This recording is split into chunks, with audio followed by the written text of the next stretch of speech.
Economy Minister Muhammad Rafizi Ramli said the government has lifted the ban on exports of renewable energy (RE) as part of a policy review to enable debottlenecking of the growth in the energy industry. At a joint press conference with Natural Resources, Environment and Climate Change, Minister Nik Nazmi Ahmad Rafizi said the government is also committed to introducing more programs based on a willing buyer, willing seller basis to induce private sector participation. And even the cross-border resale will be conducted via an electricity exchange system to be set up by the government, Rafizi said. The policy updates were decided by the cabinet last week, taking into account rising demand for in the region, Rafizi added. And now I'm going to welcome you, our guest who's ready on the line to help us explore further on this issue is Kwa Chuan Zed, the Group CEO and co-founder Plus Energy. I want to say thank you very much, Chuan, for joining us this morning. How are you? Yeah, I'm good. Thank you so much. All right, talking about renewable energy export, definitely there's a lot to explore, especially of what we can do in Malaysia. So how do you see the growth potential of the renewable energy export market so far in Malaysia? Yeah, I would say it's something quite new because Malaysia, actually, we have been developing renewable energy, I would say, in the past 12 years. Yeah, since the Malaysia just launched a feed-in tariff in the country in 2012. So, however, until today, even Malaysia, we have a couple of these renewable energy like solar farm, biomass, and biogas.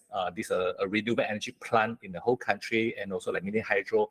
But we have never able to export any energy to any nearby country, especially in Southeast Asia.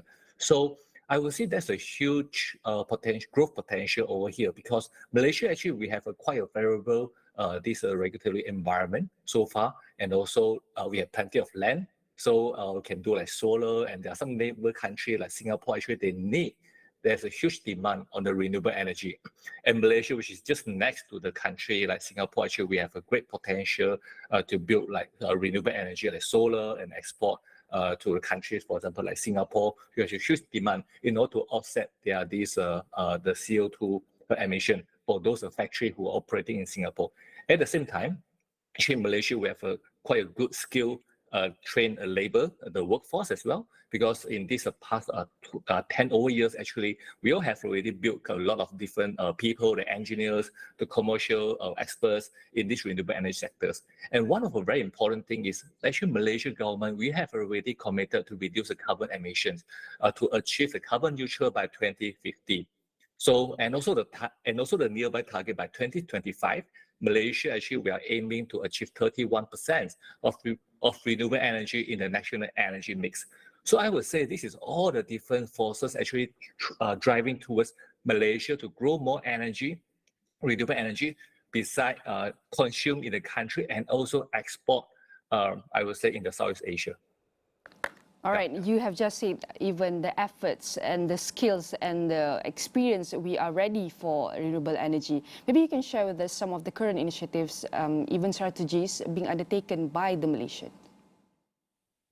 Yeah, right now in Malaysia, we do have a long time ago, there's a policy called feed-in tariff. And right now, actually, we are in the era of doing net energy metering 2.0. That's mainly on the rooftop, solar, right? And also, in Malaysia, on the energy export part, it will more look into renewable energy for power plant sectors. So we'll go through like this direct nego for this solar farm project a long time ago. And also after that, we have a large-scale solar, 1, large-scale solar, 2, 3, and 4. So among all these years of experience, actually, I would say Malaysia, we have built a couple of these infrastructures and solar farm in the country, but it's mainly to, I would say, to consume within the country. And this is something really good. So I would say this is all the driver to keep us ready, to make us the infrastructures ready, to make sure, for example, like financial institutions, they have growth as well. I would say right now, if you look into the financial institutions like banks, actually they are all very focused into ESG financing. Yeah, a couple of those are solar farm and also a lot of different, I would say, those are financing actually on the banking side, actually, they want to finance more, I would say, a green project and also the ESG initiative. So this is also something that has also one of the main drive. Yeah. And also, I would say the economic diversification is also very important for the country because we have everyone we know we are very heavy rely on oil and gas export in the past. So for renewable energy is one of a huge trend, and also it's also for the government or the economy side to diversify a portion of this into the clean energy. And beside the local consumption, actually we can also export. And besides this, it's also able to increase the local industrial business opportunity for local entrepreneur and also for the job opportunity as well. Yeah.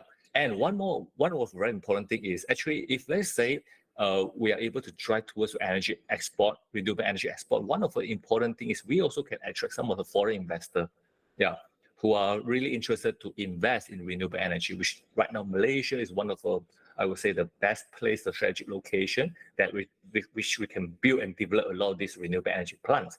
So those foreign investors, actually, it will be something very friendly for them to invest because this is not the first time for them to reinvest in renewable energy in Malaysia. And it will be more attractive if, let's say, right now we have this renewable energy export strategy and also the policy there.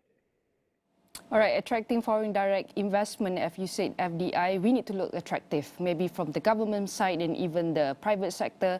So maybe there's a lot of effort from the government that we can see right now through Malaysia's government's budget and even all the policy initiatives. But maybe you can share with us what are some of the roles that you see from the private sector. How do they play a role in the development of the renewable energy export market? Okay. I would say one of the very important things that we all have to play the role, let's say in the private sector, is very key because even though right now, personally, like Plus XNG, we also involved in some of these renewable energy export project development.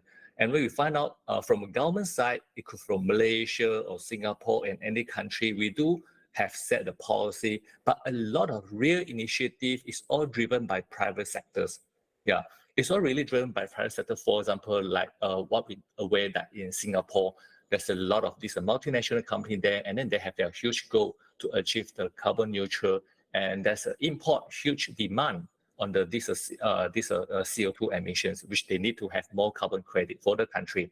So that's why, based on the, let's say, the land limitation, definitely they have to look for different export from a nearby country. And Malaysia actually is very close. So recently, I would say in Malaysia, I would see there's a lot of those private sectors, the private companies, which go into this commercial deal, and also the technical, the engineering, explorations to drive the whole initiative able to run. So the private sectors on the renewable energy developer is very important. The private sectors, for example, like EPC, which is engineering, procurement, construction companies, are also very important, who are the technology provider. And those technologies providers like solar panels and inverters, manufacturers, also said battery storage provider also play a very important role on the engineering part. Besides that, I would say one of the very important thing, it will be from the banking side, because when we do energy export, it will be the scale will be huge. It will be probably hundreds or 200 megawatts. And also we need to able to supply a very sustainable and also stable clean energy to the nearby country. So those energy mix and also the technology, actually we need actually quite a very supportive financing institution to finance it, to bank it, to back up it. Yeah, and in order to make sure the whole this scheme and business model and the financial model able to work. So those are few of the important private sectors actually play a very important role in this. Yeah, if back to the basic, you know, back to the demand supply, which here we have plenty of resources which we can generate renewable energy, and our nearby country, they have a huge demand on the renewable energy to offset their the carbon emissions. So this is the whole mechanism why the private sector is very important in this particular area. All right, I want to say thank you very much to our guest, Chuan, for joining us this morning on how to explain touch on the potential aspect and how can we improve on how can we empower the renewable energy export market in Malaysia moving forward. So again, I want to say thank you very much to Chuan Zhen, the Group CEO and co-founder of Plus Energy and Everything, will be uploaded in AWANI Digital.